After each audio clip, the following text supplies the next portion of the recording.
The biggest weather event of this year is coming. What's it gonna mean for this upcoming spring, summer, hurricane season, fall, and also next winter season? And what's this called? This Christ girl, La Nina. La Nina is expected to come back this summer and will throw an impact. First of all, what is La Nina? So first of all, it all starts in the equatorial Pacific waters. We get very, very strong trade winds that comes from the east, blow towards the west. It pushes all that warm water back towards the western, the east, central, the western Pacific waters. Allows a lot of cold water below to upwell, and when it does that, we call it La Nina. And during the La Nina, and because it matters the most, this is the biggest body of water, and these temperatures does have an effect on our water patterns across the globe. And past 3 years, we've been in a La Nina. 2020 was a La Nina, had a very active hurricane season. 2021 was a La Nina, very active hurricane season too. 2022 was a La Nina, not as much of an active hurricane season, but still was a La Nina year. And also early 2023 was a La Nina. So first of all, we are expecting a transition towards a La Nina as we get into the summer. So let's get right into towards the video. Alright everybody, so now let's get right into the video. So I hope you're having a very good day so far. I am too. In this video, I'm going to be releasing my end zone recent evolution current stats and predictions, guys, because La Nina is coming back, and it's coming back in a big way too. And what's this going to mean for this upcoming summer, this upcoming hurricane season, this upcoming next fall season, and also this upcoming next winter season. So if you like these videos I've been doing on my channel, please hit that like button, subscribe, and let's get right into towards the video. So what we're going to be looking at is the end zone recent evolution current stats and predictions on the Climate Prediction Center, because we have a La Nina watch has been issued for all Earth. So now let's get right into towards the ceremony. So before I get into the main part of this video, I do have some topics to talk about, because I know there's been a lot of hype on the internet about this upcoming hurricane season being very bad. I'm not going to go die hype yet, because right now it's too early. And the reason why people hyping stuff up knowing it's going to be a bad hurricane season is, first of all, we got La Nina is going to be coming back, and that's going to be a very strong La Nina too. In the same time, the Atlantic Ocean waters are running very, very above average right now. And when you add that plus a very strong La Nina, we had it last year, but last year was still managed to be above average hurricane seasons because very warm waters. So El Nino last year really didn't matter for the hurricane season because the water was so warm. But this time we're going to be in a La Nina, and we're going to still have very warm anomalies out in the land. So that's why there's been a lot of hype on YouTube and on the internet. So now we're going to look at the ceremony. So right now we are at an El Nino advisory, because El Nino has not left yet. It's still in place. It's still being observed. La Nina watch has not been issued because we have a 62% chance of being in a full-blown La Nina between June and August. And also we are expected to be in a neutral phase by April through June. 83% chance of neutral phase between April and June, which is next month. So now I'm not going to show you too far in depth in this, but I will show you a couple things, because I'm not pretty good when it comes to stuff like this. And sorry about my bad pronouncing, but I'm not really good when it comes to stuff like this. But I will show you a couple of things. I will show the needle sea surface temperature region, the partners.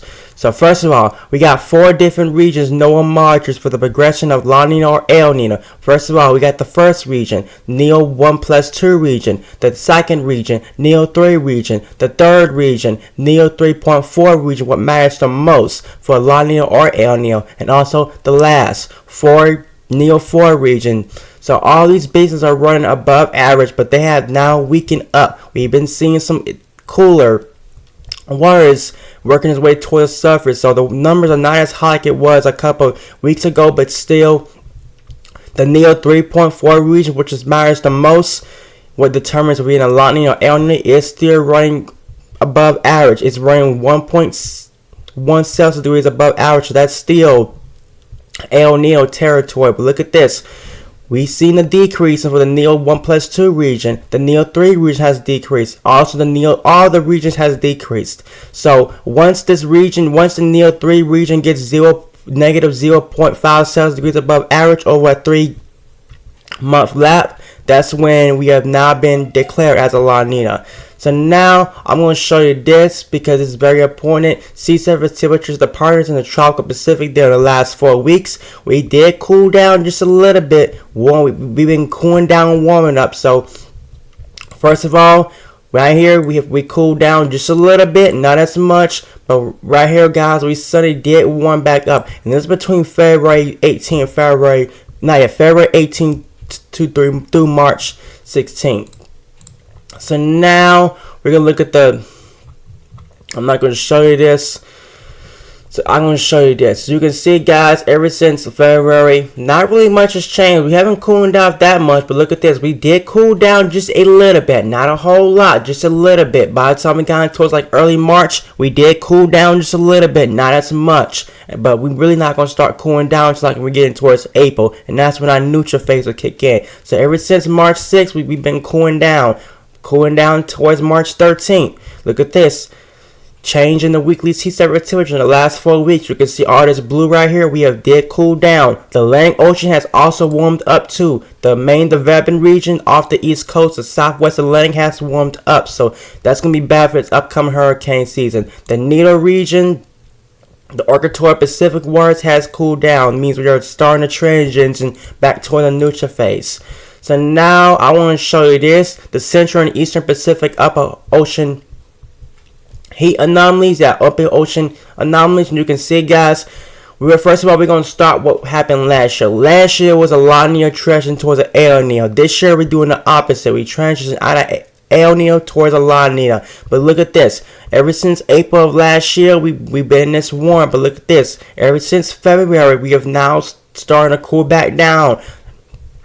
And then, you got these are subsurface temperatures anomalies. These are not surface temperatures. These are subsurface temperatures. This is 300 meters down the surface. You can see there's a lot of cooler than normal waters below the surface. And it's been like that ever since February in March. So, yeah. Now I want to show you this. To be more specific, this was probably hard to understand for a lot of y'all, but this is much easier to understand. Now we're looking down in the ocean, down deep in the ocean. These are the meters. And the reason why we're transitioning towards a La Nina is because look at this. There's a lot of cooler water below the surface, and all this cool water is working its way towards the surface, and that's what's going to kickstart our La Nina. And now we're going to look at the past couple of months. So we're gonna look at January and February. Ever since January, we've been seeing all this cooler than normal water below the surface that's been sitting there, and it's been working its way up. And look at this. As we got in towards February, it's been working its way up towards the Eastern Pacific and getting higher up. By the time we got in towards late February, more cold water start working its way up. Then by the time we got in towards early March, which is early this month, all this cold water did start working its way up, and it's working its way up right now.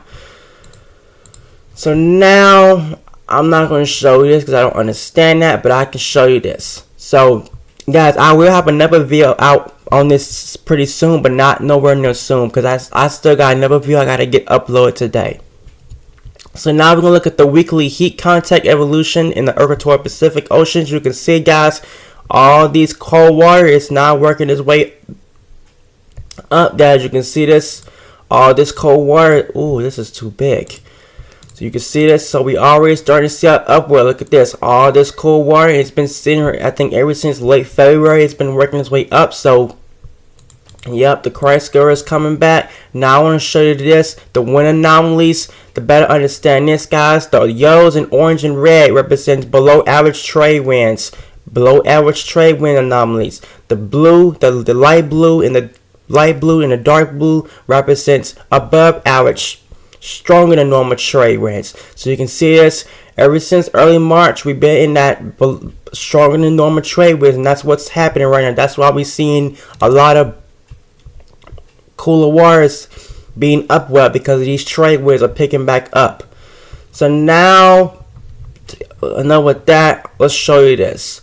So we already got our first box filled in of the year, 1.8 Celsius degrees above average has not been filled up. I'm pretty sure in the next month, with us told, we're going to have another box, and the next box is going to be neutral. We're not going to have another red box because this is probably our last month of El Nino, so I think our next box will probably be neutral. Then the box after that will probably be La Nina.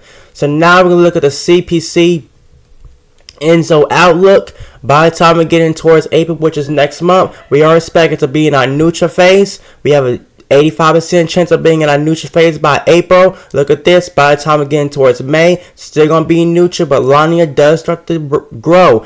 By the time we get in towards June, we will be possibly in a La Nina by June. 65% chance of being a full-blown La Nina June, and it gets higher as we go out towards through the summer.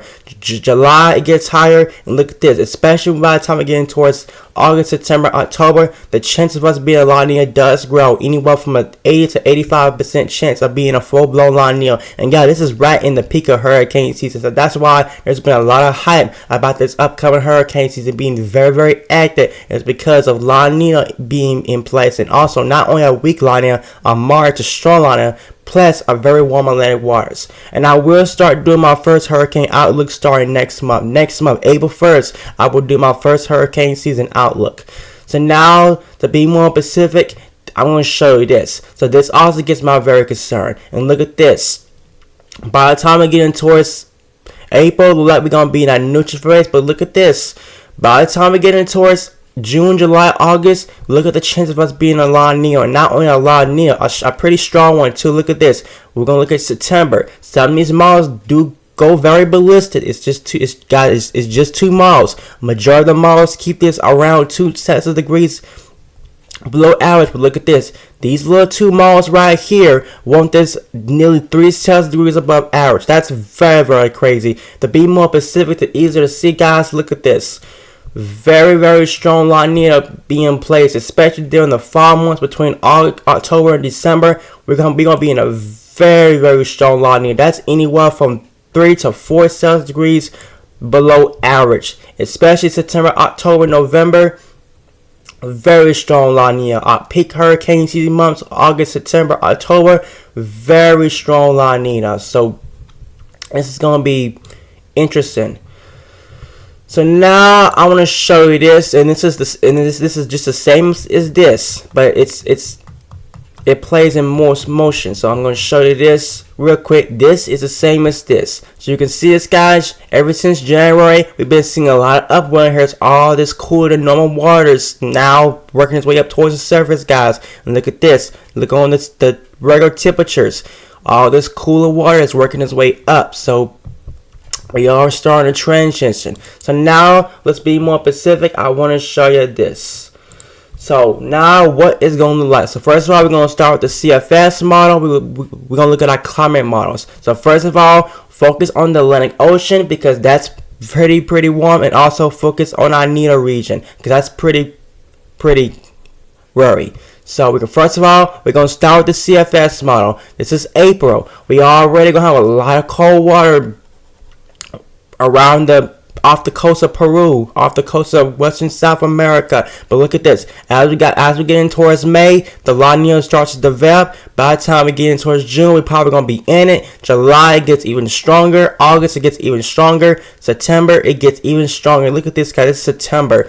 September, very strong La Nina, guys. So this is right in the peak of hurricane season. Look at this. You got a very warm Atlantic versus a very strong La Nina. Just imagine if everything in the Atlantic Ocean is favorable. We already know the wind chill is going to be dead because during the La Nina, there's less wind chill in the Caribbean. So within the La Nina, the Atlantic Ocean is more favorable for tropical development. So wind chill, we can put that out because that's done.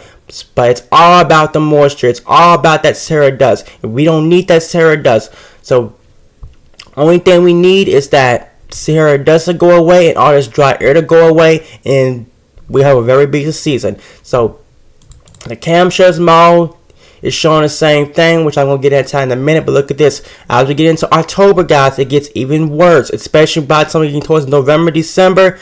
Look at this. Like this. This will most likely be stronger than the 2020 through 2022 3 La Nina, because this is very, very strong. This is getting nearly off the charts. This is getting anywhere from 3 to 4 degrees above, not above, below average.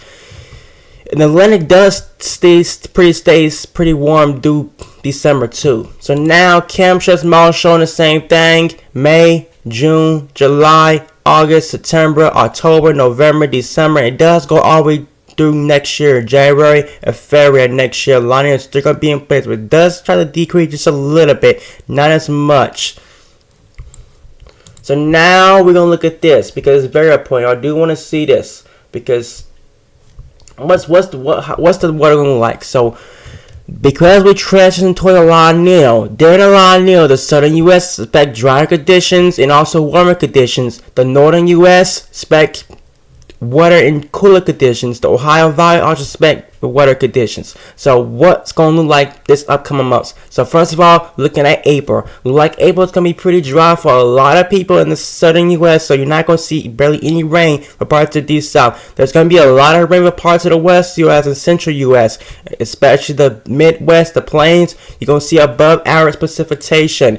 By the time we get into towards May, it's going to be a wet one for the Ohio Valley, a dry one for parts of Washington and Oregon, the Pacific Northwest. Florida going to be a dry one. The upper Midwest going to be a dry one. The Midwest going to be a dry one. The South Central going to be a dry one. I mean, not a dry one, the wet one. Sorry about that, wet. How about June? By the time we get into June, like it's going to be a dry one, just like you typically see in the La Nina. The northern U.S. be much wetter, and the southern U.S. be much drier. And this is the month where La Nina will probably be in place. July showing the same thing. August showing the same thing. How about this? September, drier than normal. Look at this. And it's going to be dry this whole fall, especially when getting towards December, while La Nina is probably going to be at its peak. Look at this. Pacific Northwest, wetter, the Ohio Valley wetter, and the southern U.S. drier, but like you typically see in a La Nina. Now, how about temperatures? Temperatures are going to be warm. So May it's probably going to be above average for majority of the U.S. June going to be pretty warm. August going to be pretty warm. September going to be pretty warm. Especially October going to be warm. But look at this. As we're getting toward December, this is probably when La Nina really start kicking in. You see the southern U.S. be much, much warmer. That's what you typically see in a La Nina. So yes, so it's going to be it for this video, guys. If you like it, please hit that like button, subscribe, and I guess I'll see you on my next video. Peace.